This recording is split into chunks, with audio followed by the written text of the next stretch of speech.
Hey everyone, and welcome to a special crossover Tick Boot Camp Vital Plan podcast. So, folks, we're really excited to reintroduce our community to Dr. Bill Rawls, the mentor to Tick Boot Camp, and we're going to have a very interesting conversation for you tonight. And Dr. Rawls, as you know, we have a full spectrum of folks who listen to our podcast. We generally get about 50,000 downloads per episode. So for those folks who may not have heard of you, can you just quickly introduce yourself to the new folks in the community?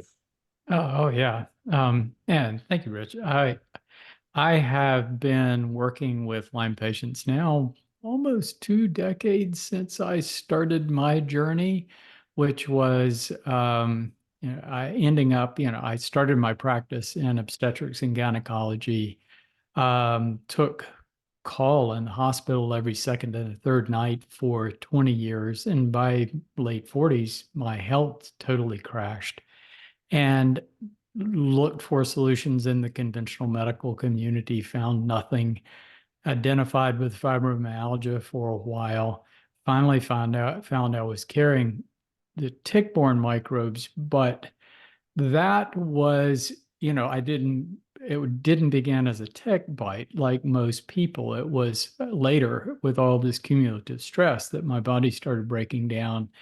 Didn't find that antibiotics helped me, turned to herbal therapy, which ended up being my salvation, and became a big believer and have spent the past 20 years really understanding this often misunderstood thing we call chronic Lyme disease and understanding why I had gained such remarkable benefit from the herbs. And I'm still learning, and it's still an interesting journey. And I've been fortunate enough to enjoy robust health for the past 15 years of that 2 decades. So it's been interesting. So, Dr. Rawls, we have been, Matt and I have been on a journey together for the last 5 years that started with an experience that Matt had with chronic Lyme disease, and his employer tried to fire him from his job. And Matt came to me in my capacity as an attorney, and it began my journey with Lyme disease. I had to learn about Lyme in order to be able to represent Matt. And over the course of the last 5 years, Dr. Rawls, we've had well over 3 million downloads of our podcast. We have a website that has over 1 million independent impressions a month. We have social media platforms, particularly Instagram, where we get over 1 million independent impressions a month. I've read, Matt's not a reader. I've read over 100 books on Lyme disease. I've read all of Dr. Rawls' books, Rich, okay? Well, good.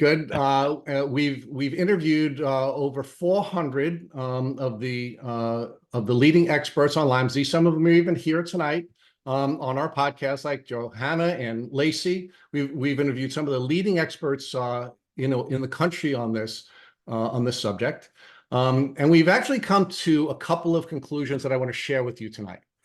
The first thing that we've learned as a matter of principle is money is faster than time. And although we at Tick Boot Camp give free information to community as part of our passion project, we know there are limitations to what we can help people with, which is one of the reasons why we urge people to go to the Vital Plan. And we're going to talk a little bit more about that. But the second principle that I want to share with you that we've concluded here at Tick Boot Camp is that the single best place you can spend your limited resources or your limited dollars on, if you want to avoid getting Lyme disease or if you want to heal from Lyme disease, is the Vital Plan. And what Matt and I want to talk to you about tonight, Dr. Rawls, is first, how to avoid Lyme disease and how I've used your tools and the information that I've learned from you to protect myself from getting Lyme disease. And then Matt's going to talk about how your tools have allowed him to go on the journey to heal. And what most folks don't know is how sick Matt was. And sometimes when I share this story, it makes me cry because he was so sick. He was just so sick when we first started working on this together. And he's really recovered wonderfully in no small part as a result of what he's learned from you and the tools that you've built. And I know Matt wants to talk about that, but that's going to be the outline that we're going to use today.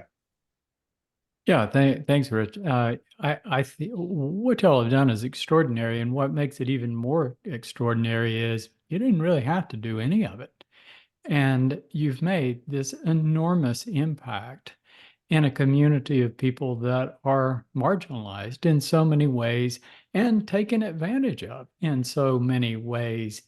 And yeah, this thanks. I mean, it's awesome. Yeah, so I'm going to jump in, Dr. Rawls, because I just want to share before Rich talks to you about, we're going to split this in half, and I think people who saw the marketing on this know we're going to talk prevention and treatment. So I just want to give a quick little statement before Rich jumps into the prevention side, and then we get into the treatment. But we first met over 5 years ago, and you were episode 16 of our podcast. And I just want to share the two things you shared with us that allowed me to really advance my healing journey. The first one was the awareness efforts in the Lyme community starts with grassroots efforts. And I remember you saying that it's a grassroots effort, and that's why I'm here to support you. And if it weren't for you and your guidance and your words, we wouldn't be where we are today, reaching the millions of people we have. And that's the message I want to share with everybody listening to this podcast and here on the live with us. Whatever little you can do, with whatever little energy you do have, please use your efforts to raise awareness, because it goes a long way. And collectively, we can change the way people think about Lyme disease.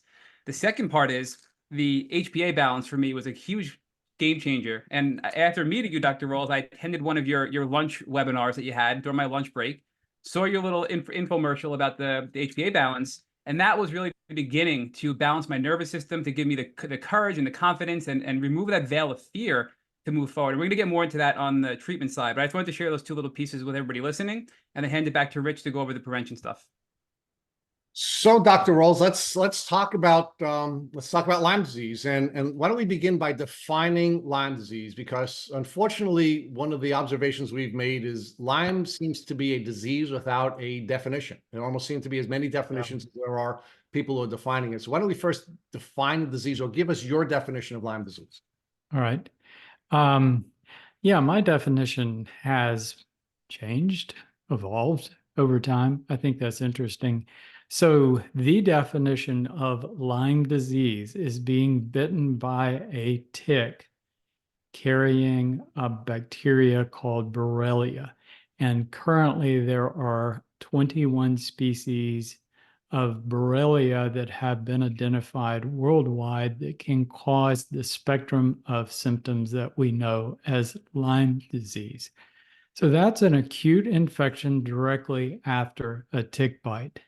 So very interestingly, in my journey, talking to thousands upon thousands of people, I've come to the conclusion that it's not very common for people to get sick after a tick bite, that they've been bitten by Borrelia. And that Borrelia itself is not a high-grade pathogen. It's one of many, many, many, many, many low-grade pathogens that we are exposed to during our lifetimes.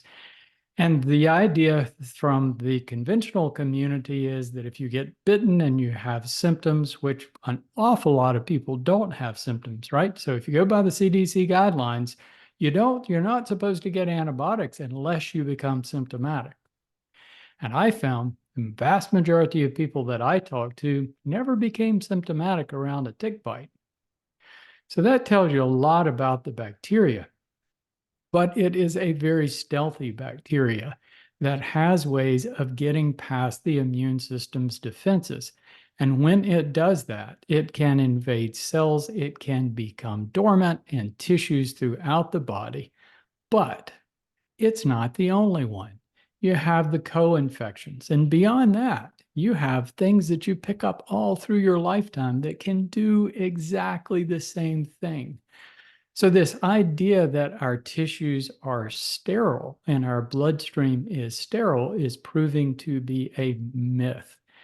That we all have collections of bacteria, viruses, protozoa, yeast that are lurking inside our cells, mostly in a dormant state if we are healthy and don't have symptoms.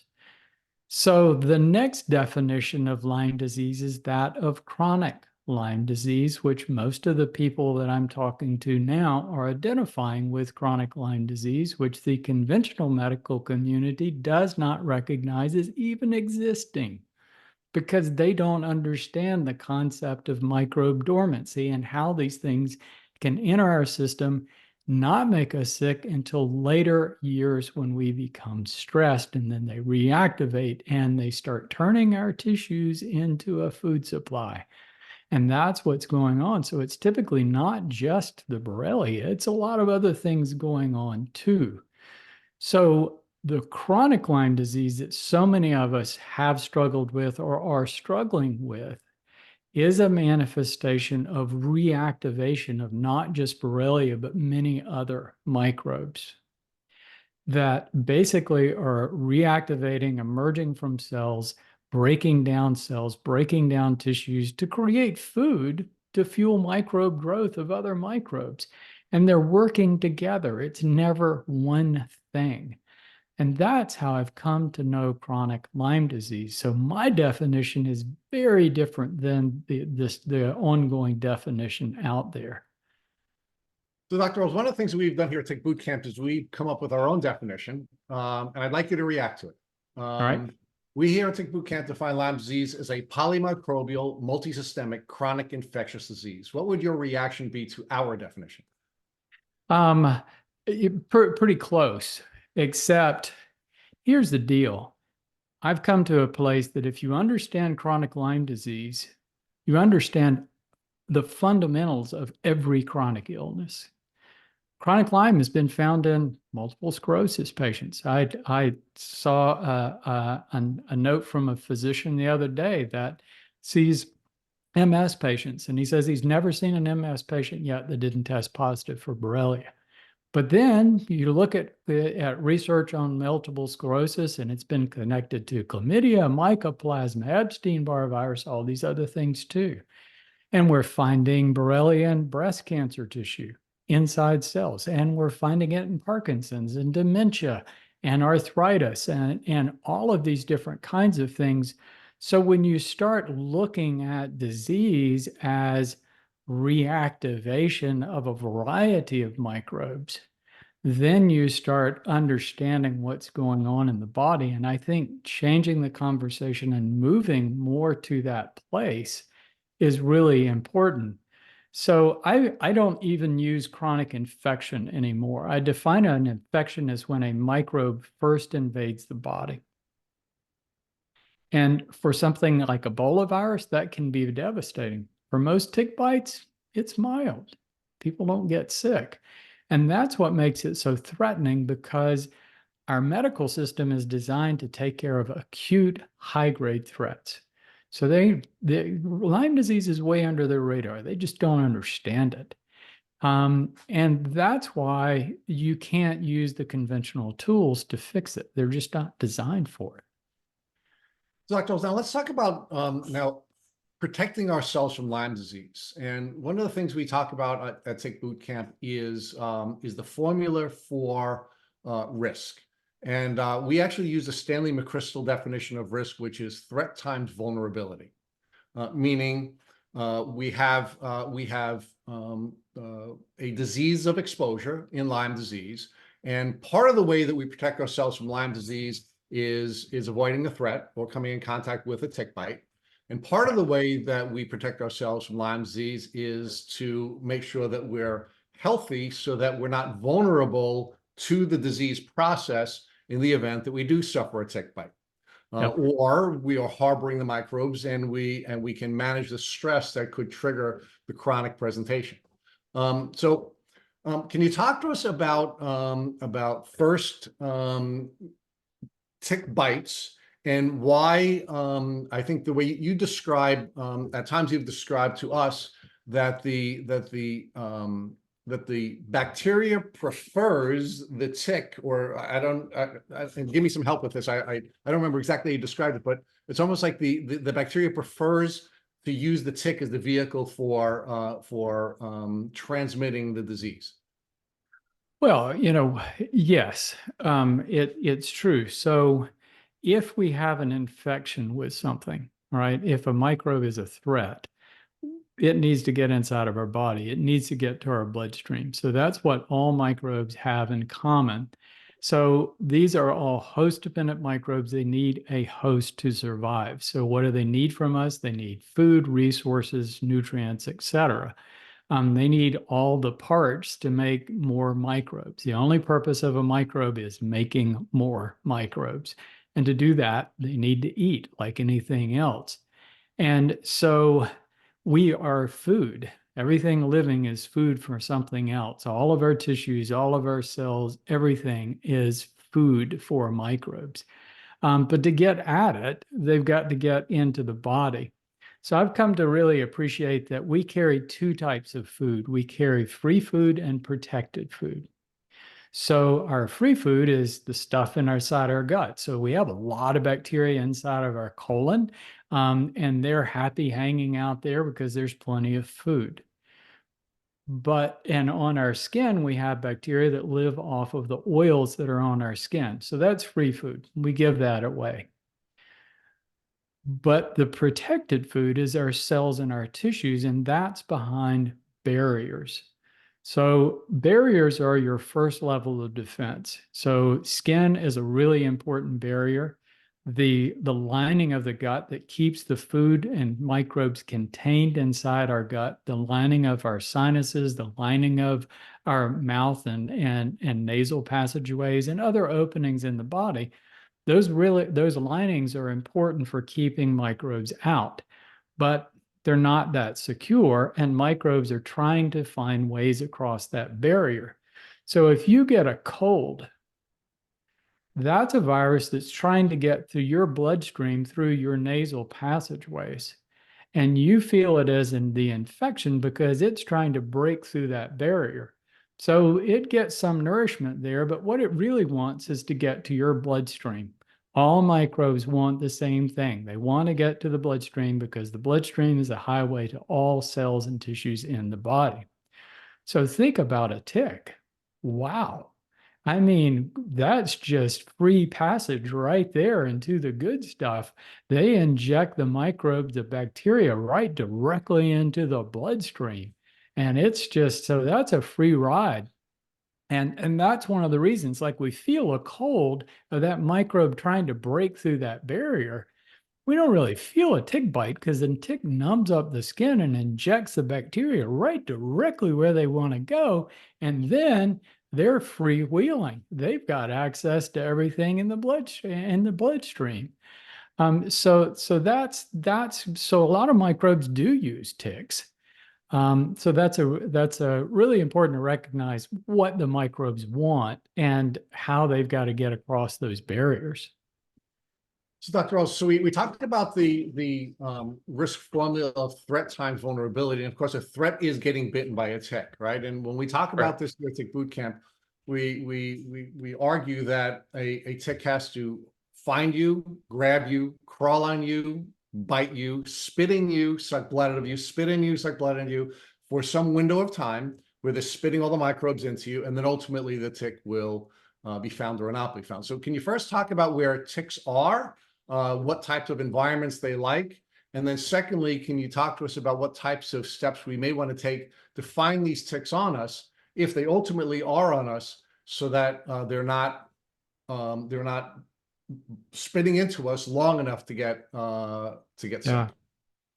Well, ticks are everywhere, of course. I mean, it's ticks have been found from the Arctic Circle all the way to the tropics, and all of those ticks potentially have some form of Borrelia, but also a lot of other microbes with them.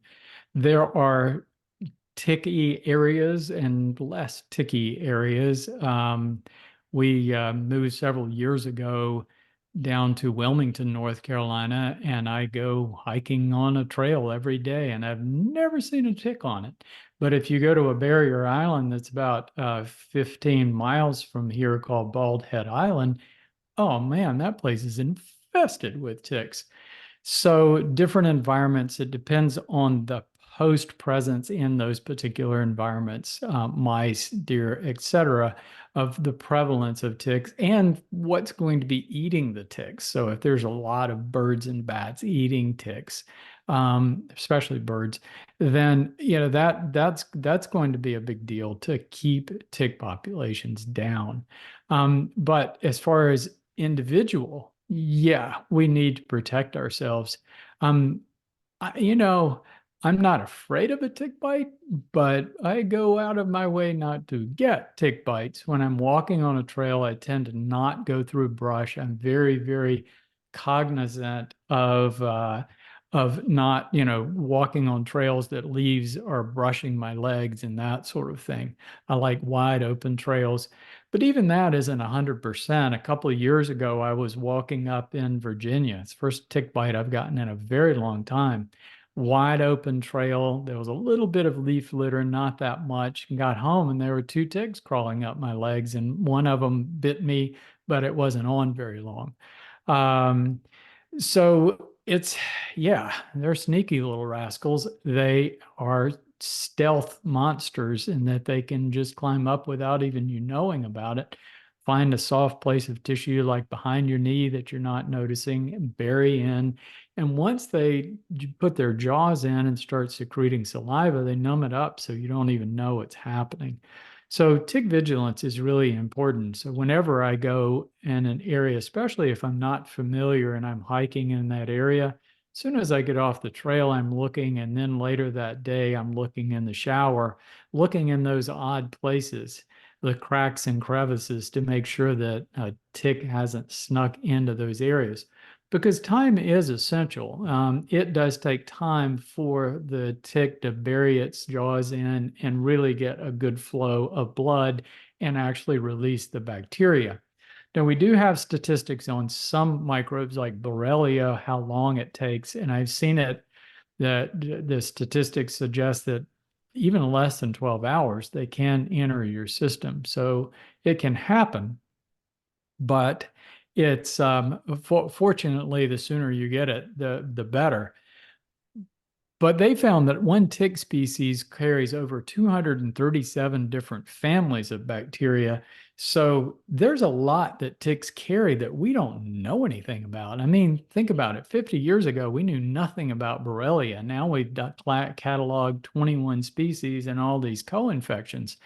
How much else is there that we're going to find? And it seems like every year that passes, the list grows larger and larger. But I think it's important to recognize that all these things are low-grade pathogens.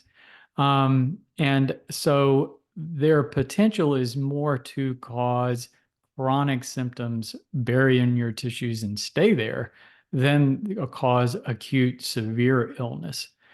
There are cases where people get sick around the time of a tick bite, but it's typically multiple tick bites. They've had a big load of microbes or just the wrong combination of microbes.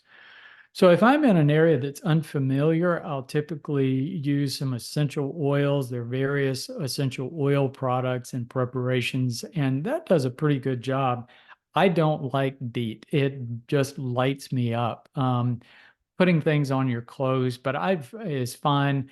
But I've had great results with the essential oils. I've also found that just taking herbs every day, like I do, I'm constantly, every day I take a pretty good helping of herbs. And I've just found that since I've been taking herbs, I just don't seem to be as attractive to ticks and mosquitoes like I used to. I can't tell you I never get bitten, but they just don't seem to be attracted to me like before I was taking herbs, because I used to just get them all the time. So I think taking herbs, using essential oils, being very, very vigilant. But don't let that keep you from enjoying the outdoors. I think that's really important. Dr. Rawls, can you talk to us about the downstream effects of Lyme disease? Meaning, can you comment on whether or not Lyme disease can be transmitted sexually, through blood transfusions, and congenitally? Yeah. There's a lot we don't know, but a good bit that we do. I've studied all the literature for years just to see what's out there. And so what microbes do is travel from host to host. Host-dependent microbes, their job is entering a host, using it as a platform to grow, pulling out food and using it to grow, and then transferring to other hosts. That's their only purpose. That's what they do. So they're going to do that any way that they can, but ticks or microbes do specialize in particular pathways. It's like I was saying, a respiratory virus, that's its pathway for entering the body. But let's look at a common respiratory pathogen called Mycoplasma pneumoniae. It's a very small bacteria where most all of us are exposed when we're children. It's been documented to be regularly spread sexually as well as a respiratory infection. So microbes get around any way they can. Now, Borrelia, you're talking about a spirochete, and it specializes in transferring from host to host by ticks, and it's very good at it, and it's really honed that transfer pathway to its best advantage. That doesn't mean that it can't transfer in utero or transfer sexually. It's just not commonly how it does it. Now you look at another spirochete called syphilis. That one does specialize in transferring through the genital pathway, and you can find high concentrations of it in semen and vaginal fluid. Whereas when you look at semen and vaginal fluid of people that are struggling with chronic Lyme disease or Lyme disease in general, they don't have high concentrations of the bacteria. But there have been documented cases of it being spread sexually, and there have been documented cases that it can transfer in utero. So it's possible, it's just not the preferred pathway, and that's very fortunate. Doctor, do you think the tick spit plays a role in the disease process, and therefore the tick bite creates a greater likelihood that you will get sick from the disease than from some of these other downstream possibilities? It's really hard to know if it increases how much people get sick acutely. The tick saliva does play a role. It's very interesting. So for the tick, it numbs up the skin so it can bite into your bloodstream without you knowing about it. But over time, this is a commensal relationship. So the tick is basically helping the microbes out. And so there are things in tick saliva that affect our immune system in a way that it basically stuns it and allows the microbes a little bit better passage. But again, as I said, our immune system is really we have built-in immunity against most tick-borne microbes. I mean, you think about it. So built-in immunity is a function of past exposure, not just our past exposure, but our ancestors' past exposure. So Ebola virus is a really, really terrible microbe because humans have rarely been exposed to it, and we have zero built-in immunity. So when it hits the bloodstream, it ravages all the cells in the body, and everybody that gets it gets sick. So when you look at tick-borne microbes, ticks have been biting humans since the beginning of time. I mean, think about it. Our great ancestors lived on the ground, and they were continually bitten by every variety of insect. And, it was really interesting. Talk about where we find them. There was a specimen of amber found in the Dominican Republic, an island in the Caribbean, with a tick that contained Borrelia that was millions of years old. So this thing has been around a long time. And so we do have some built-in immunity to it, but it's a game between the microbe and the immune system. It's always, and each one of them are trying to one up the other to gain an advantage. And so this has been happening for a long, long, long time. So when you look at that relationship between a microbe and a host, A really bad relationship is something like Ebola virus that immediately kills the host, because if you kill the host very quickly, you lose your opportunity to spread. You lose your platform. You kill the platform. So this relationship that we have with Borrelia is approaching near an ideal relationship, but it is more to the microbe's advantage than ours. Microbe doesn't want to kill you. It wants you alive and well and out there getting more tick bites. So it has more opportunities to spread. Now, it's a better matched host in deer and mice. That's almost a perfect match. We're less of a perfect match. But that being said, when I was researching my book some years ago, there was a human that thawed out of a glacier in the Italian Alps. It was 5,300 years old, and they found Borrelia in his bloodstream. He was in his mid-40s. He had some arthritis. He had some issues. But hey, this guy was hiking across the Alps, and he actually was killed by an arrow in the back, not by chronic Lyme disease.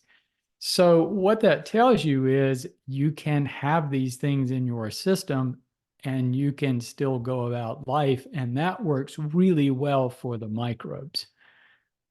So let's talk about that, Dr. Rawls, because the other half of the risk formula is vulnerability.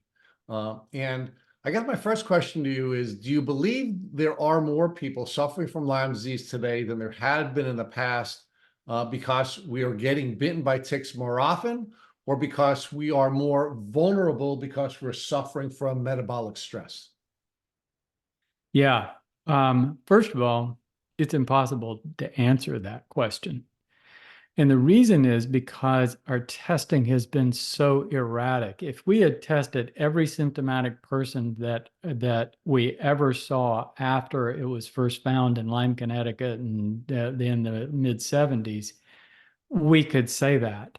But we don't have a baseline to compare to. Every year testing has gotten more and more prevalent. And so you could very easily say we're seeing more cases because we're aware of it more and we're testing for it a lot more. And I think that's part of the problem. So are ticks increasing? Well, there is some evidence that with global warming, ticks are shifting, and possibly they're biting more people. It's kind of hard to say because you think about it, people are living in cities and they're living indoors more than ever before. You go back 100 years ago and people spent most of their lives outdoors. People worked in fields and farms and woods. And so, the thing with Lyme, Connecticut was that these first cases showed up where in an area in a suburb that had been reforested. So it was farmland, and now suddenly these people were surrounded by trees. But even those original cases of Lyme disease, if you go back to Bergdorfer's notes, he suggested that he was also finding a species of rickettsia, and he wasn't sure whether most of the symptoms were coming from that or coming from Borrelia. So this co-infection of multiple microbes, I think it's very, very important to understand this thing. But fancy you should ask that question today. A new report came out that was published in Nature magazine, suggested that the radical changes of our environment, global warming effects, our heavy load of toxic substances that are entering the environment, how 8 billion people are changing the world's environment. All of these factors, they listed a whole list of factors that were coming together to increase risk of infectious diseases. And yes, they did include Lyme disease on the list. But I think we're seeing more cases of chronic Lyme disease because people are more stressed. They're exposed to a lot more toxic stuff. They're eating a horrible diet. They're not exercising. So you have all of these factors that are coming together to create what I consider very poor cellular health. And, so when we look at that immune system question, I talked about barriers being really important, and everybody knows your backup to plan if things get across the barrier is your immune system. But your third level of defense is your cells. And I think this isn't recognized as much as it should. All of your cells can defend themselves with a process called autophagy. You hear about autophagy as the way that cells renew themselves, but autophagy is also a mechanism for expelling invasive microbes. So if your cells are stressed, if you're exposed to these low levels of toxic substances from in the air, in our food, in our water, nanoplastics, all the things you're hearing about, if you're not getting but 6.5 hours of sleep or less, which is average in America right now, if you're eating all this processed food, if you're sitting by a computer all day and never exercising, you are vulnerable. And there's just no way around it. So I think all of those factors have to be considered when we're trying to answer that question. Dr. Rawls, when you and I had first met, I had shared with you that I am bitten by ticks all the time. I guess before I started using the Restore kit, antibiotics had been the tool that my doctors were prescribing when I had been bitten by ticks.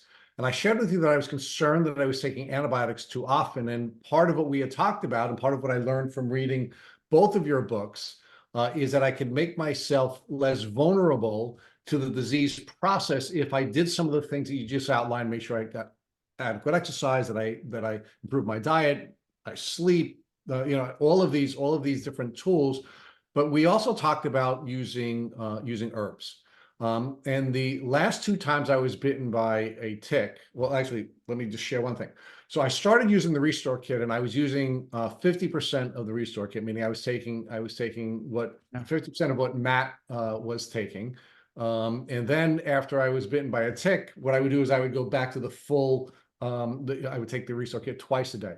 And I believe that's put me in a position where I'm less vulnerable to the disease process. And I've decided after the last couple of ticks, which I'm finding early because I do check on a regular basis, that I did not use antibiotics, and I didn't want to use antibiotics all the time. So can you talk about how herbs, and specifically the Restore kit tool that you've created, can help us to be less vulnerable to the disease process if we're coming in contact with ticks the way I am, not only outside, by the way, Dr. Rose, but also inside, because my dogs bring ticks into the house. Yeah. Yeah. You hear from conventional doctors or infectious disease doctors that 20 days of doxycycline or amoxicillin will completely eradicate any Borrelia in your body. And there's just so much evidence in the scientific literature that that is just not anywhere close to being accurate. And so when somebody gets an acute tick bite, the recommendations are that if you become symptomatic, you should take antibiotics. And I agree with that, because if someone becomes symptomatic with a tick bite, what that indicates to me is probably their cellular health is low, or that person got a big load of microbes. Most of the people that I've talked to that identify with chronic Lyme, but identify getting sick around the tick bite, had a big load of microbes. I'll never forget the guy that said, well, I came out of the bushes and, for 3 days, I was picking ticks off my body everywhere. I picked hundreds of ticks off, and he got this big load. But the other reason is because of another bacteria called Rickettsia rickettsiae, which is also pretty common, that can cause Rocky Mountain spotted fever. So one thing that I pondered is Rickettsia more virulent? Because Rocky Mountain spotted fever can be bad, right? And is that bacteria any more virulent, more aggressive than Borrelia?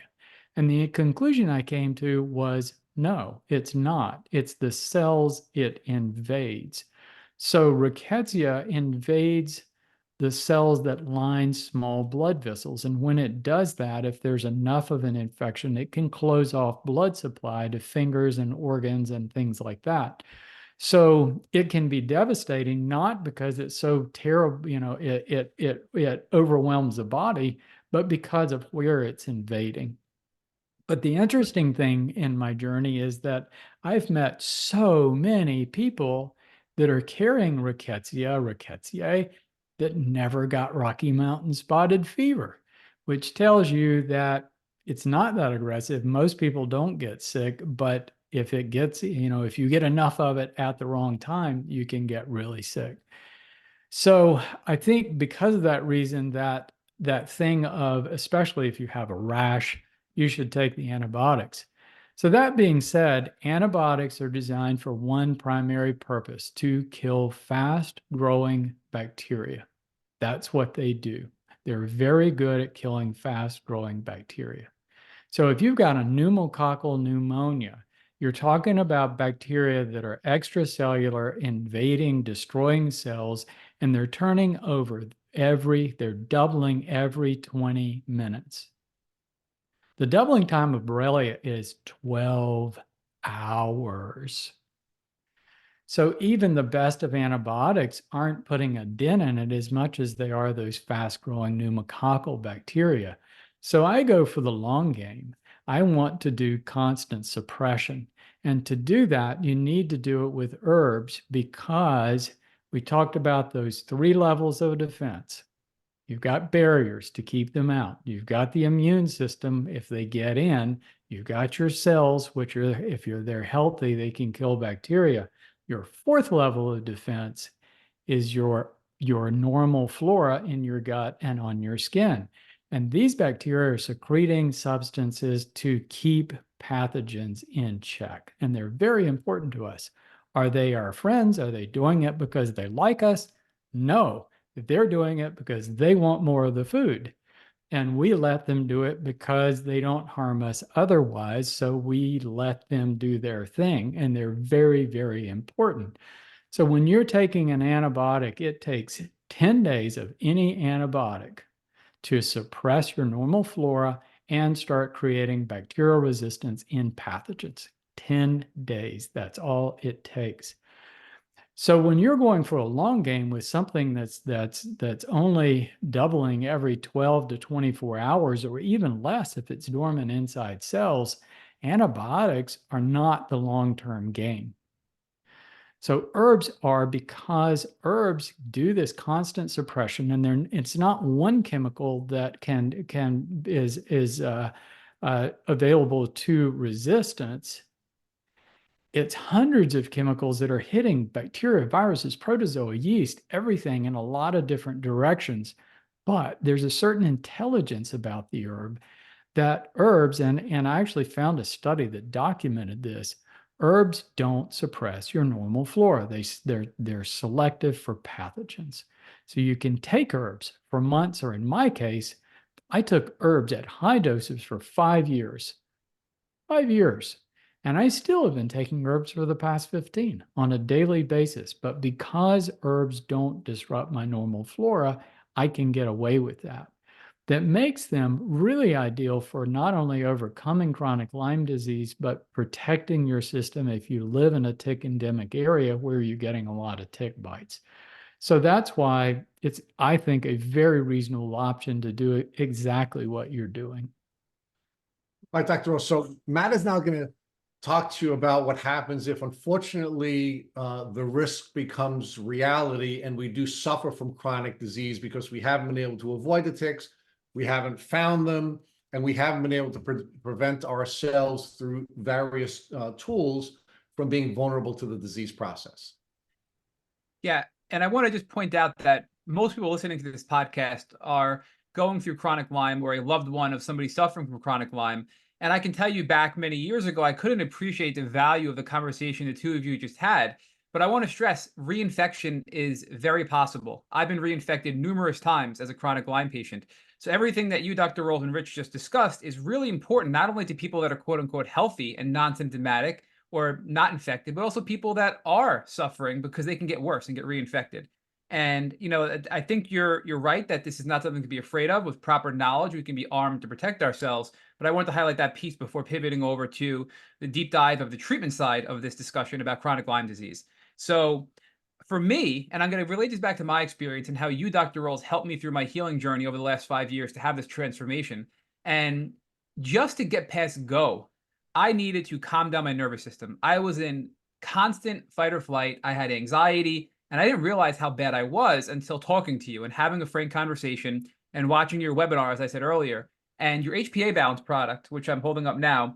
You know, my doctor today calls it natural Xanax. And I think she's right. I think it's a wonderful natural Xanax that it's not addictive and it helps you calm down. And for me, it calmed me down enough to be able to start the Restore Kit and have the courage to do that. So, you know, I think there's different pieces to healing for different types of people and where they're at, whether they're suffering from, you know, from anxiety and nervous system dysregulation, or if they're just suffering the physical symptoms and are willing to jump right into a protocol. So, you know, in the first realm where I was, Dr. Rawls, how would you direct people to calm down their nervous system and be in a place where emotionally, mentally, and then even from a body standpoint, just to relax their body enough to move forward to take treatment like the Restore Kit itself? Yeah, you know, Matt, I think that's a great place to start off. But before I go there, I just wanted to say, I described Borrelia and these other pathogens as low-grade pathogens, and I don't want to marginalize the potential for them to really wreak havoc inside our body. So what I'm saying there is an acute infection. They don't cause acute catastrophic disease, but they are masters at blending into our tissues and, you know, and hanging out for a lifetime. And if we end up in that situation that they get the upper hand, it's devastating. And so I don't want to marginalize that at all. So let's take it down to the cellular level. That's where I am now.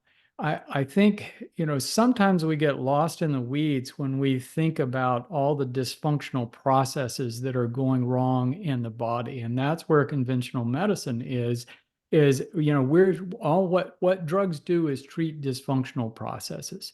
So all diseases have two components: dysfunctional processes, of which signs and symptoms are the indicators of those dysfunctional processes. And then you got the causes of the dysfunctional processes. So I think it's really important to distinguish between those two as you're looking at this thing. And when you start looking at causes and take things down to a cellular level, you know, our body is made of cells. Everything that happens in the body, whether it's the heart beating, thyroid hormone being produced, everything is cellular. And our cells, to be healthy, need the right nutrients, a clean environment, downtime in the form of sleep, good blood flow, and protection from microbes, because microbes are the arch enemy. And it's these low-grade things that threaten our cells chronically more than anything else. So what symptoms are stressed cells. What chronic illness is cells throughout the body in distress. What inflammation is stressed cells. What hormone imbalances are stressed cells. So stressed cells are at the root of everything. So when you have cells that are stressed, your cells are always talking to you. So say if you trip and injure your ankle, you've damaged tissues and cells in that ankle. You feel it as pain. The reason is that those cells start releasing substances that send messages to the brain that something's wrong. There's been a distress. Those cells have been injured. But you also lose those functions. So those are the two components of a symptom. You feel it and you lose that function. All right. So now just go with me a minute and imagine chronic Lyme disease. So at some point in time, maybe multiple points in time, you've had these low-grade pathogens, Borrelia, Bartonella, Babesia, Ehrlichia, all of these things, and other things in your life like chlamydia and mycoplasma and Epstein-Barr. They've invaded cells in your brain, in your heart, in your joints, in your muscles, everywhere in your body. And then you've had all these stress factors add up, and these things start emerging. And when they do, they want to shift your body from a nice, healthy state of healthy cells to breaking those cells down to create a food supply to grow more microbes. And that's happening throughout your body. So wherever those they're emerging, you're feeling symptoms. So symptoms of fatigue are widespread cellular stress throughout your body. Specific symptoms like migrating arthritis or eruptions of microbes and your body attacking that, which is what autoimmunity is. So the symptoms are sourced to the cells, but everybody has lots of symptoms, right? So you think about all of those cells that are in distress in your heart, your brain, your joints, your muscles, everywhere in your body, simultaneously bombarding your brain with distress signals every minute of every day, 24/7. So your brain gets bombarded with this distress from the rest of the cells. And any kind of distress pushes the brain into that fight or flight response.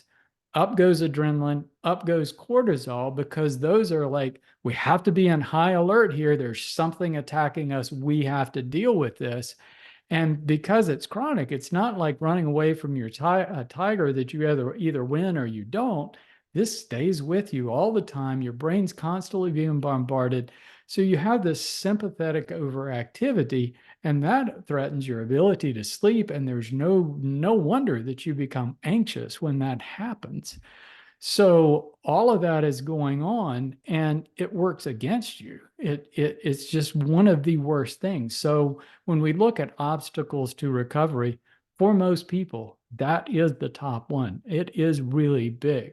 So how do you overcome it? Part of it is short-circuiting that response.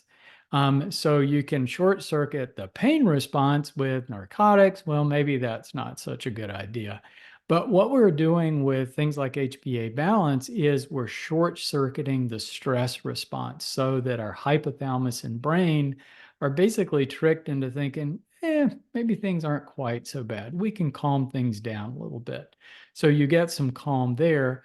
But going past that, the different kinds of brain retraining, and I won't mention all the groups out there to not give favoritism, but brain retraining can be very valuable for teaching your brain how to overcome that sympathetic overactivity. I didn't have that. I wasn't available at the time. So I did various kinds of meditation. I found that was very challenging. But something that I really resonated with was different forms of music that you can get basically free off of Spotify or with your regular account off of Spotify or whatever music account you have, of diurnal beats and imprinting alpha, theta, or delta waves into that sound, and it helps your brain relax faster. And those things can be really effective. So I did that a good bit. Now how I reduce stress is going for a walk. But if your whole body's inflamed, going for a walk can just actually make it worse.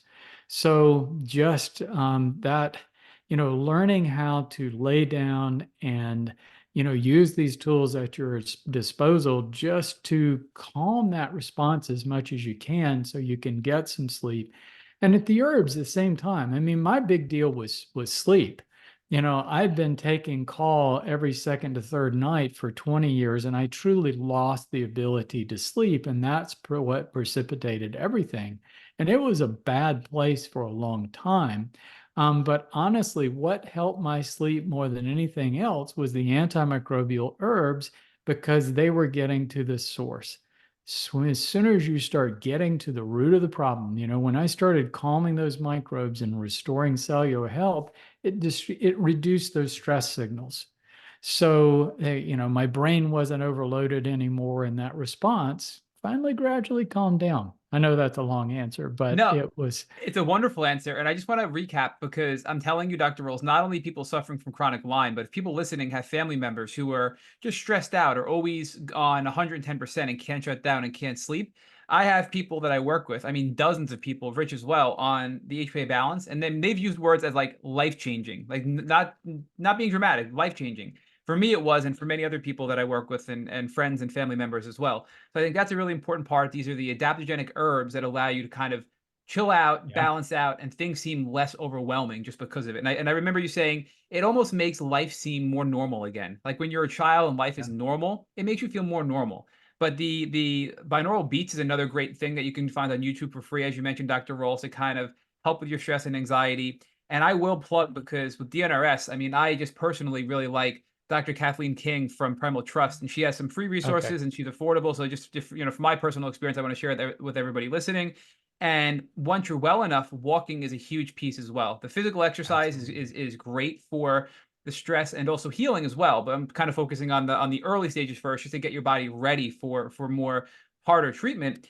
And the walking, not only is it positive for the movement and detoxing, but I recently learned from Dr. Kathleen King again, where when you're moving, you're generally, especially outside, you're moving your eyes around back and forth, and that's a form of that eye sensitization. I forget what it's called, but there's that eye movement where it stimulates your vagus nerve and helps you calm down as well. So there's a lot of pieces to walking that can help you with your nervous system, right? So I think that's a good first place for somebody to start if they feel overwhelmed and haven't done anything to treat in a while. But the second piece of that is, you mentioned just the herbs in general. But I can tell you, I have had people that have reached out to us at Tick Bootcamp that say they just can't tolerate the herbs because they're so sick and so sensitive and so toxic, and they, the double MTHFR mutation, and they just simply can't do it. And my advice is, hey, pull back on the adaptogen, not the adaptogen, pull back on the advanced biotic, which is more of the antimicrobial side.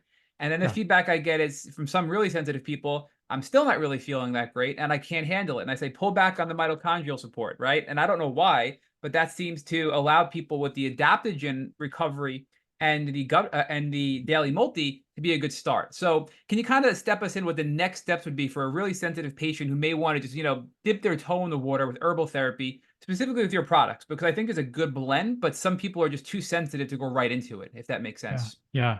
The stronger antimicrobial herbs, the Japanese knotweed and cat's claw. And here we're talking about, I think what's important is when you look at herbal products, the concentration of the chemistry, what we call the phytochemicals of the herbs, are really, really important. And a lot of products out there don't work because they just don't have the concentration that you need. So these products, we're talking about capsules that are absolutely loaded with phytochemistry. They're about 10 times more potent than other things out there. But that potent powder can sometimes be irritating to your stomach, or it can set off, if you're really being affected by mast cell activation syndrome, it can really affect that also. And so, there are different options out there. I mean, I love for everybody to be on all the products, and about half the people can start right off and they don't have any problem. But for those who don't, that stepwise fashion works. Adaptogen recovery seems to be really well tolerated. And the primary ingredients are reishi and cordyceps, which are very well tolerated medicinal mushrooms that do have antimicrobial properties, but are wonderful immune modulators. So they're very good at balancing immune system functions and calming overactive parts of the immune system. But I also, sometimes your intuition just carries you places. And there was this other herb that I thought was just a wonderful herb called Chinese skullcap. And people have since asked me, well, if you were on a desert island and could only have one herb, it would probably be Chinese skullcap. That's the one I typically say. Because not only is it a wonderful immune modulator, but it's also a wonderful antimicrobial and much better than anybody expected. I first learned about it through Stephen Booner, who really didn't rate it very highly. But then in 2020, there was a series of studies done through Johns Hopkins that were looking at the killing power of herbs versus antibiotics. And they were looking at a lot of herbs that people were using, and Japanese knotweed and cat's claw were on that top list, but so was Chinese skullcap. And it's like, whoa, that's a better antimicrobial than I thought. But there was a study on Bartonella, Japanese knotweed, Chinese skullcap, there again. And then Babesia. Well, Chinese skullcap again, and Japanese knotweed, so those two have a lot of carry with what they do. But then when I was researching herbs that might have value against COVID, SARS virus that causes COVID, those herbs popped up there too. And Chinese skullcap was one of the best ones. So it's this wonderful herb that turns out it has these great antimicrobial properties, but it's so exceptionally well tolerated. And it's kind of my foot in the door. So if I can get people, if they can tolerate the adaptogen recovery, then that often settles things down enough that they can start tolerating other kinds of herbs. But I never stop looking. I'm always, searching myself for herbs and trying different things. And I'm looking at, possibly creating some new formulas, looking at other ways that we can help people recover their GI tract. So there are always new things in the works and new things to think about that I will continue to share as we move forward. So I just want to share, Dr. Rawls, that the first 2 times I had COVID, from several years ago, from some of your webinars, you mentioned that you can actually increase the dose of the Restore Kit if you have COVID. So, and I think Rich did the same as well. I took 3 doses. So instead of taking one in the morning and one at night, I took one midday as well. And I really Yeah. believe it helped expedite my healing from COVID. I mean, it really, really helped me along. And I really credit the products to that. But what's interesting is I just want to point out again, if somebody gets bit by a tick, to tie this back to your conversation with Rich from a prevention standpoint, if you don't want to get Lyme disease and you're bit by a tick, I mean, I tell everybody, if you want to try one bottle, if you're healthy, get the advanced biotic, because that's where Yep. the most potent antimicrobials are. And to your Yep. point, I just learned that Chinese skullcap would be the other bottle I'd recommend. Or better yet, take all 4 of them, right? It really would Yep. be my ideal recommendation, because I've been bitten numerous times, so has Rich, and we haven't been reinfected because of the techniques that we've implemented thanks to your help. So I think this is more of a broad spectrum, cover all of your co-infections. As you were saying with Rich, it's never just Lyme, there's co-infections, other things. This will cover viruses, bacteria, and even Babesia, which isn't covered by antibiotics, right? That's more of a different It's type true. of, Yeah. of drug if you go the pharmaceutical route. But let's tie it all back together, because earlier you and Rich were talking about the vulnerability side, and you talked about today we have more stress, more toxins, we have worse diets, and we have worse cellular health, from our air to our food to our water to our gut health, right? And one of if I had to say my favorite product right now, and it changes with the seasons of life, my favorite product right now is the pure chlorella, right? Which is the binder. So can you just talk to us about how this helps people in addition to the Restore Kit? Because and before you go into that, I just want to share the analogy you told us many years ago, that your Restore Kit is kind of like the hub of a wheel. And then you have spokes that come out of it, which are additional Yeah. things you can layer on to enhance your healing or make it more personalized. And for Rich, chlorella wasn't for him. For me, it really supercharged my health. I mean, Allie knows, I just feel amazing, and I just take it often, and I just love taking chlorella. I feel amazing. So how does chlorella fold into all of this from a healing standpoint, from Lyme disease, gut health, and also, helping people feel better, which is the most important thing here with the chronic Lyme Yeah. community? Yeah. Well, that was one of the surprises that I found out in my recovery. I'd read about chlorella and was exploring that and had pretty bad gut health at the time, and noticed that when I started taking chlorella, my gut was better. And I really hadn't read about chlorella that much for that application, but it really makes sense because, it's another one of those things that's a wonderful cell protector. It helps cells, it protects cells from stress by the protecting against oxidative stress or free radicals. So it's doing a lot of things. When you read about chlorella, though, they'll say, well, it's not a very good binder. And so charcoal and bentonite clay are better binders than chlorella.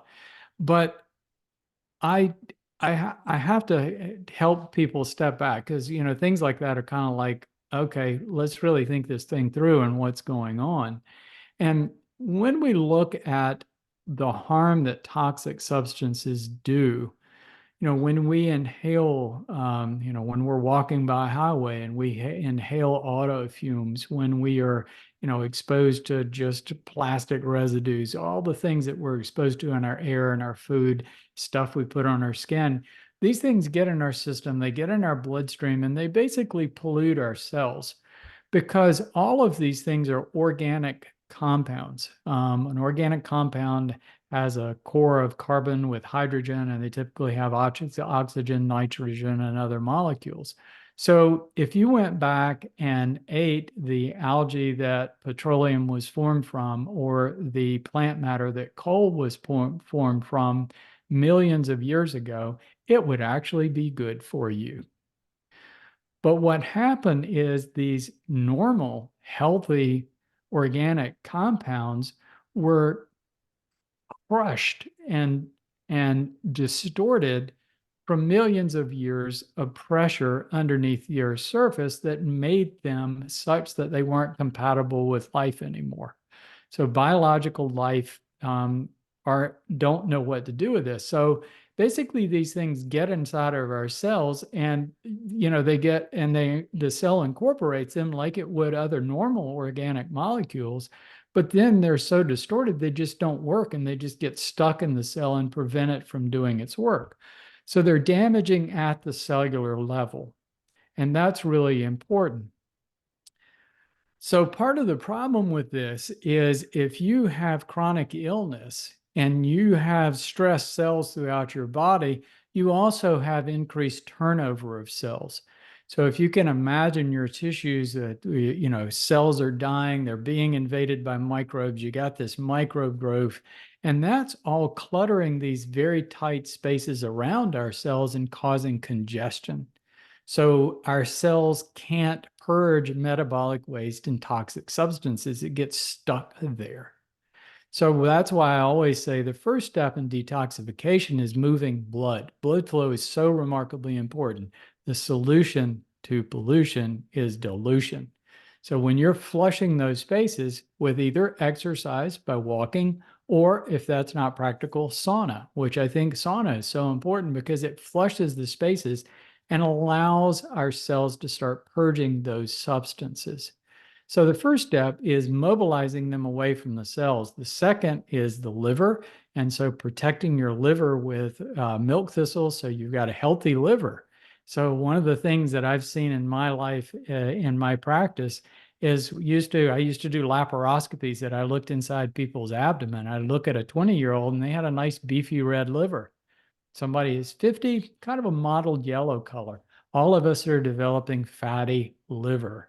That's why our cholesterol goes up and all of these things. So we have to have a healthy liver to process those toxins, and a lot of people don't.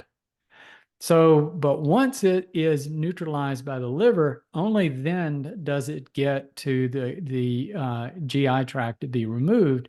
And it's a slow trickle, not a big load. So if you're taking charcoal and bentonite clay, which typically cause constipation, you're just slowing that transit of things getting out of your body. The best binder you can use is vegetable fiber because it increases motility, really important. And you pick up this trickle and you move it out of your body. Now, when we look at chlorella, that's the thing. It doesn't stay in the GI tract. It's absorbed, and the chlorophyll and other compounds enter your bloodstream, circulate into these spaces around your cells, and pick up those organic, those abnormal molecules that the cells are trying to purge and get rid of. It picks them up there and helps them move along through the lymph and bloodstream to the liver and on out of the body. So even though it's not a great binder in the gut, it's a great binder in your cells where you need it and where you're pulling things away from your cells to actually mobilize them and get them out of your body. So binders like chlorella, like bentonite clay and charcoal are really important if you've got a big acute load of toxins, mycotoxins, abnormal toxins. You get a big load of that stuff and you need to pull as much of it as you can out of your body pretty acutely. But this slow trickle, it's like people that with chronic Lyme aren't exposed to any more toxins than anybody else, typically. If you're healthy, you're purging these things. But if your tissues are all congested, you're not getting rid of them. So it's not that you have an abnormal load, it's that your ability to mobilize these things from your cells is impaired.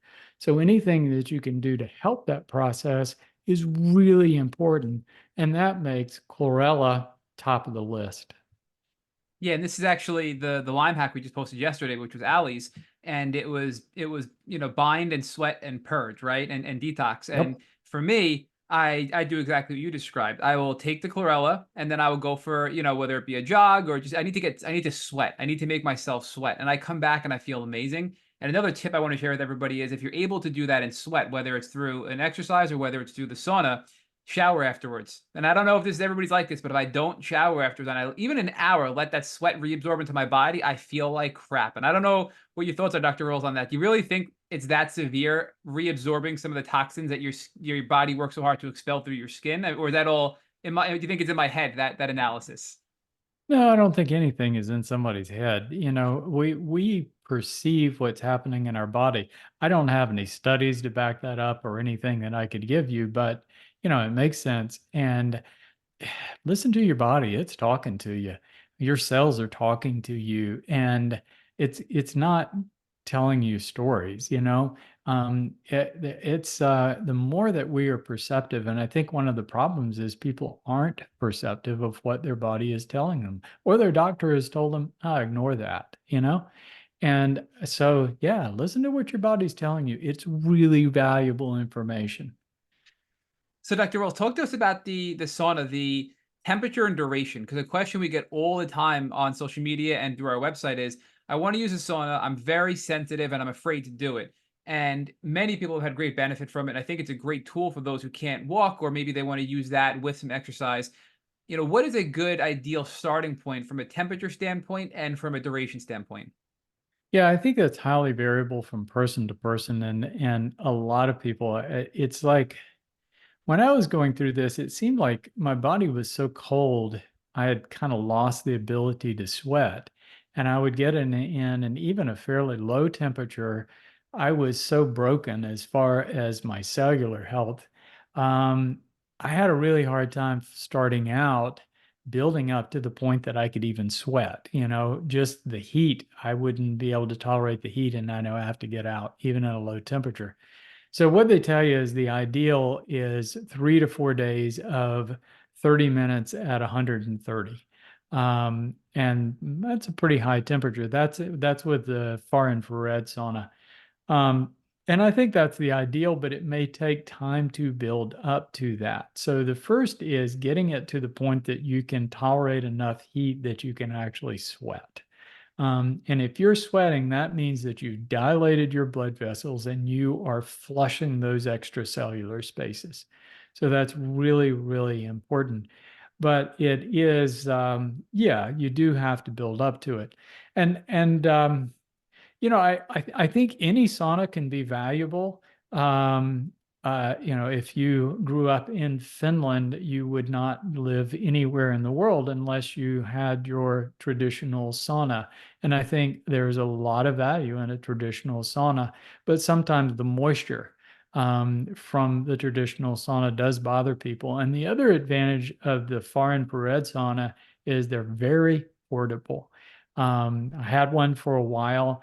You order it from the company, it shows up in a box, you snap the panels together, and there you go. You plug it into a wall socket in any corner of any room.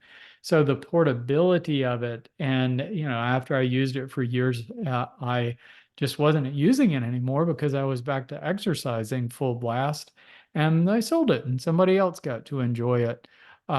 So it's so yeah, in any kind of sauna, I think has value. So I just want to make sure we focus back on the restore kit, because I kind of bounced around with detox and gut health and binders and support. And I think all those tools are really great and they will help you heal. And I think if you can start to rebuild your cellular health and you can restore some of your gut health and you can calm down your nervous system, your body's in a much better place to heal. And your immune system can do what it was designed to do, which is help fight the bad things in our bodies to help us not feel symptoms, right? Which is stressed cells, as you noted. But I still think the core hub being the restore kit is the tool that most people should strive towards for general health. And I know there's some debate out there. Can you be on herbs long term? I've been on them now for a couple of years. I don't know how long it's been. I plan on being on herbs for the rest of my life. But the Restore Kit specifically, as you mentioned, Dr. Rawls, is based off of a Johns Hopkins study that you just intuitively knew from other research before the study came out several years ago. And all the herbs in your Restore Kit are the ones that are on the top list of herbs that are antimicrobial for Lyme and the most common tick-borne illnesses, correct? So everything that's been out there, these herbs have been addressing and treating intuitively through your knowledge and now proven and backed by studies out of mainstream universities. Yeah, that's partially correct. I can't take all the credit. So it was just serendipitous. When my body was totally collapsing, it was about 2005, and that's when Stephen Booner's book came out, Healing Lyme. And I read this protocol, and I was very much an herbal novice. I wanted to believe in herbs, but I had tried various products and they just hadn't done anything. I read that book and it was like, wow, I'm going to try this. And my expectations were frankly pretty low because I hadn't had good results, but I was literally taking handfuls of these really potent extracts. And I got my life back. It started getting better and better and better, and I became a believer. And after that point, I just totally immersed my life into learning everything I could about herbs and why these herbs had such remarkable properties. But other people were doing that too. And so that core Booner protocol that's been modified in a variety of different ways kind of became the core. So those are the herbs that have been used more than any other herbs for treating this condition that we call chronic Lyme disease. And so partly it's that Stephen Booner just kind of picked these herbs because of their antimicrobial. He was looking for herbs that had been historically used to treat things that could have been infections caused by spirochetes, not necessarily Borrelia, syphilis, and others. So he was looking for herbs that had some history, and he put together this particular batch of herbs. And so that has become more of a core. And I stayed true to that just because we have so much information about it. So it was after that fact that when this researcher at Johns Hopkins started looking around, he was looking for herbs that had been used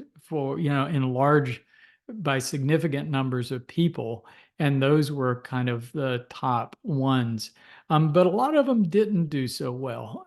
Like teasel, that's commonly used, didn't do anything. Something that's got a lot of publicity is stevia, and it didn't do anything. So the ones that were the top were Japanese knotweed, Chinese skullcap, cat's law. But there were others that were more toxic.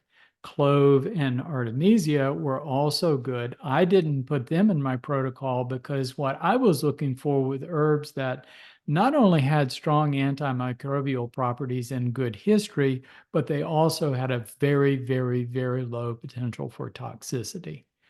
But quite frankly, if you told me tomorrow, you just can't get any of those herbs anymore, I would go, okay, well, I've got this other batch over here that I think are just as good. Because I've tried and researched literally hundreds of different herbs with antimicrobial properties. And the fact of the matter is, all herbs have antimicrobial properties. Every herb I've ever studied has antimicrobial properties, every single one. They have to. All living organisms have to defend themselves against microbes. Now, some herbs are going to have stronger antimicrobial properties because their native environment has a lot of microbe stress. So they're pumping out a lot of chemicals to protect themselves. So that's how we know that, some herbs are a little bit better than others. But it's like one of my favorite herbs, Andrographis, didn't make the list. They looked at it, and that was on Stephen Booner's original protocol. But Andrographis is exceptionally good for Bartonella, Babesia, viruses. It has some wonderful adaptogenic properties. It's great for the gut. It's actually found to be superior to most drugs for treating ulcerative colitis. So it's great for balancing gut flora. So we don't have to just kill Borrelia. We need to have that broad spectrum of helping out with other things. And as I mentioned earlier, the surprise about Chinese skullcap, Stephen Booner hadn't really defined that one as a very strong antimicrobial, and turns out it's a really great one. So it's so that core, I think, is really a great foundation. But again, I'm looking at all the so Stephen Booner wrote a whole series of books, and he wrote a second edition of Unlocking Lyme that he basically came back and said, I'm not sure about any of that. I think there are a lot of herbs out there that would really work well. That was kind of the bottom line of his rewrite of his book. So, but I picked them because we had a great history with them. A lot of people had used them. They had documented antimicrobial effects. Now we have even more now. But most importantly, they had all of that, but they had a very low potential to actually cause harm. The original name for Vital Plan was not Vital Plan. The original name for the company was First Do No Harm. And I really believe in that very strongly. So Dr. Rawls, on that note, a couple of things I want to note. We had one of your fans on from England. You may know her, Monica Wild, who's an herbalist who's now off the grid. She, shortly after our interview, went off the grid to live off the land to do some more research on herbs and come back with findings. But, we're finding things all around the world, not just here in the States, not where you are, in North Carolina, but all around the world, in England and other parts of Asia. And there's great value here. Our ancestors, in thousands of years ago, used herbs to heal themselves naturally. So I do want to, before I ask the next question, we're about to segue into the end of this and some questions. So if there's anybody that's on the live and they want to throw in a question or two in the chat, feel free. If you want to, maybe jump in and speak and you want to raise your hand in the Zoom meeting, feel free to do that as well if anybody wants to ask Dr. Rawls a question. And the follow-up to that, Dr. Rawls, is what I love about the Restore Kit is, you mentioned it's very low toxicity, but it's also almost has, I don't want to say zero, but extremely limited interactions with other medications. So people always say, I'm on this blood pressure medication, I'm on this anxiety medication, I'm on this depression medication, I'm on this antibiotic. Can I take the Restore Kit with it? And I feel like 99.9% of the time, the answer is yes, because there's such a low interactivity with other medications. So I think that's a nice design of the product as well for anybody listening. The last question I want to ask you, though, because this is another thing that's been huge for me, is the gut balance. I love the gut balance, which is this slippery elm bark, the berberine, and the dandelion extract. I mean, I feel from all the antibiotic overuse as a child and all the antibiotic overuse as a early Lyme patient, that this has helped me rebuild my gut health and helped me be more resilient to illness in general, where I never got sick as a kid. I got sick every couple of weeks when I was first diagnosed with Lyme disease. And knock on wood, I haven't been sick in quite a while. And I think that the gut balance, the Restore Kit, and the chlorella and all these things are collectively helping me. But I strongly believe the gut balance is a big component to that. If you can just speak to that a little bit. Yeah, when we look at our gut, when we talk about that sympathetic overload, then all of our cells bombarding our brain and our brain going into flight or flight response, that flight or flight response, that nonstop adrenaline and cortisol not only keeps us awake at night, but it affects everything in our body. So when we're in that fight or flight response, we shut down functions in the body that aren't really needed for us escaping some acute threat, like running from a tiger. When you're running from a tiger and getting ready to be mauled, you don't need to be digesting food. So your digestive tract stops, basically. And that's a big problem. 75% of chronic Lyme people and most people with any kind of chronic illness, because of that effect, end up with gut dysfunction. And I've come to appreciate that, yes, diet is a big factor, but that sympathetic overdrive is a bigger factor because it slows motility. So all cells in your body are food, including your intestinal cells. And you've got all these bacteria eating that free food inside your gut. But you need to protect those intestinal cells. So all of your intestinal cells secrete a layer of mucus that sets up a barrier between the cells and the bacteria. It minimizes those cells' exposure to the bacteria in the gut, because even our normal flora, if they're overgrown, can damage our intestinal cells. All cells are food. All cells are food. Really important to recognize. So that mucus barrier is really important. So when you've got that sympathetic overactivity and just doing modern life, we all have some of it. We slow down gut motility. And when we slow down gut motility, then it allows bacteria more time to grow. So in the small bowel, we talk about small bowel bacterial overgrowth, SIBO. Basically what that is slow motility. And if you're not moving food through, bacteria have more time to grow. Bacteria grow as long as food is present. So you have bacterial overgrowth, and as you get more and more bacteria, they start stripping away that protective mucus barrier that protects those intestinal cells that is so remarkably important. So what we're doing with gut balance is we put a really big dose of something called mucilage through the herb slippery elm. And mucilage is basically the same thing as that mucus layer. So when you take gut balance, it's helping to resupply that mucus to help protect that gut lining all the way from your esophagus, all through your stomach, all the way down the GI tract. But in addition, the berberine is really nice for decreasing pathogens in the gut. So you're decreasing some of that bacterial count, protecting the cells that line. And I put dandelion in there because it's a bitter herb.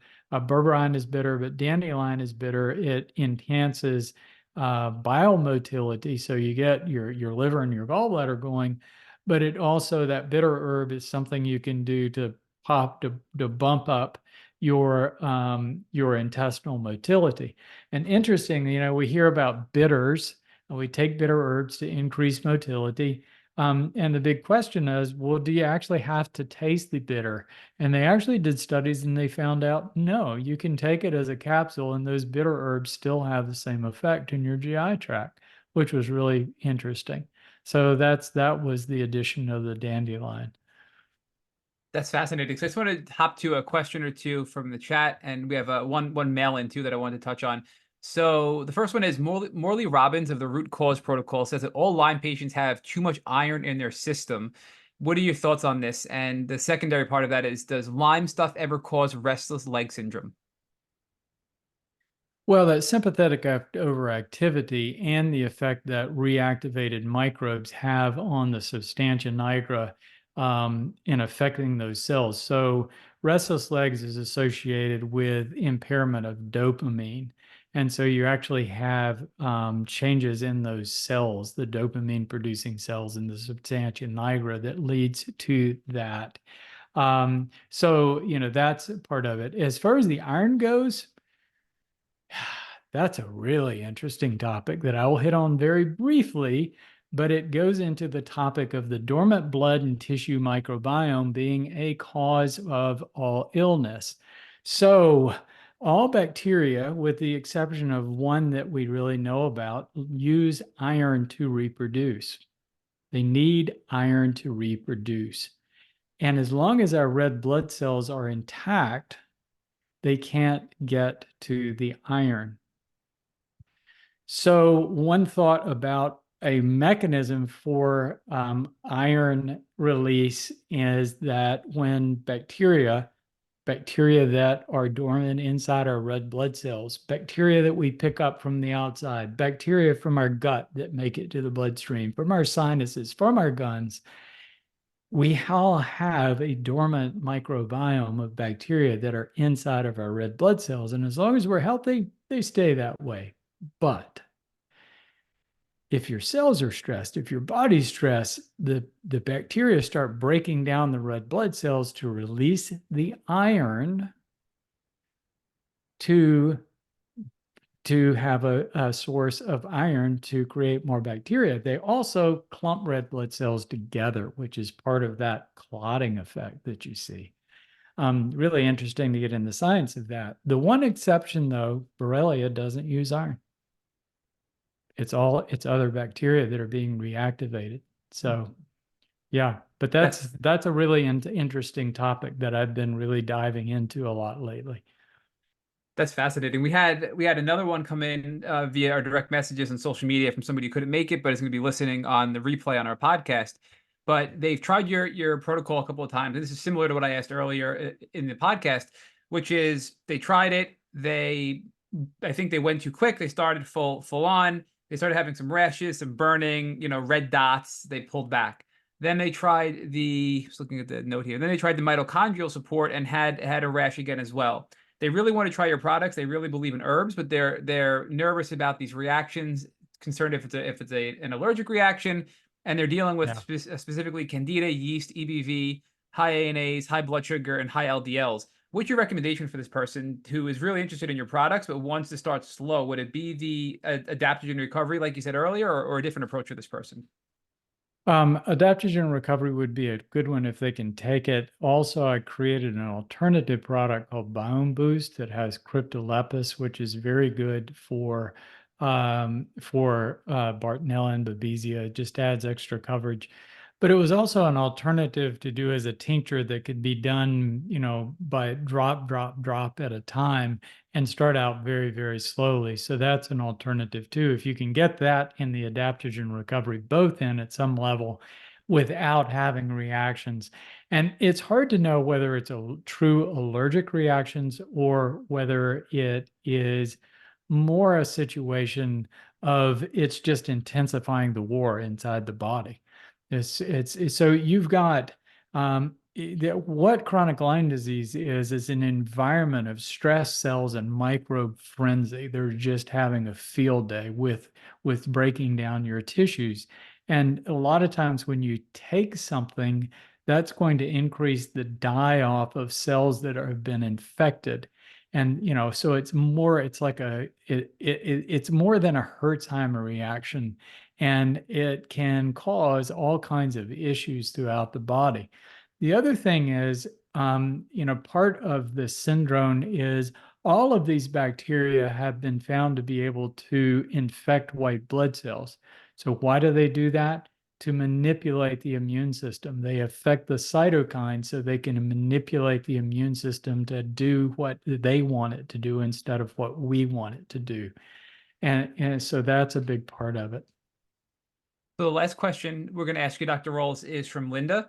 And her question is, besides the Restore Kit and the gut balance, what else would you suggest for someone who is struggling with Lyme and PANS? Her son is 23 years old and she's looking for some guidance.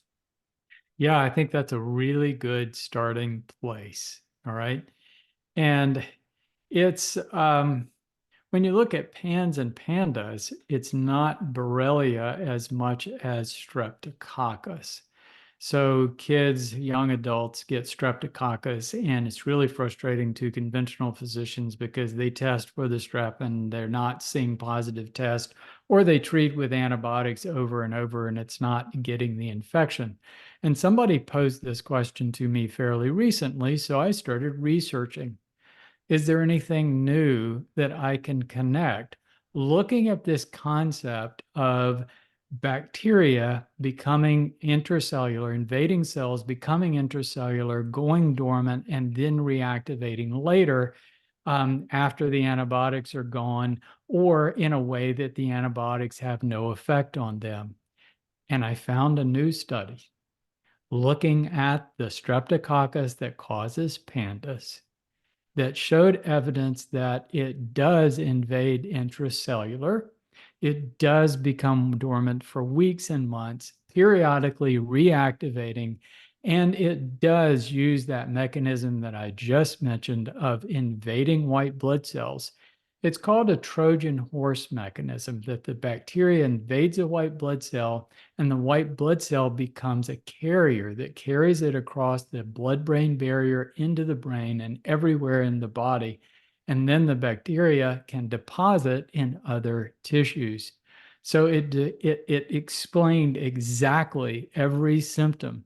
And so the solution for this is, like with Borrelia or anything else, not antibiotics. It's herbs. It's long-term suppressive use of the herbs. It's calming that sympathetic overactivity with the herbs and doing all the same things. So no matter what you're talking about, no matter what bacteria you're talking about, no matter what illness you're talking about, I'm finding these exact same mechanisms. It's just crazy how much I'm seeing it over and over and over again with different bacteria. Well, Dr. Rawls, on behalf of the entire chronic Lyme community and everybody from the Tick Bootcamp family, we can't thank you enough for joining our podcast and helping us celebrate Lyme Disease Awareness Month and for all you do for the community. It's been a pleasure, as it always is. Thanks to both of you for all you do.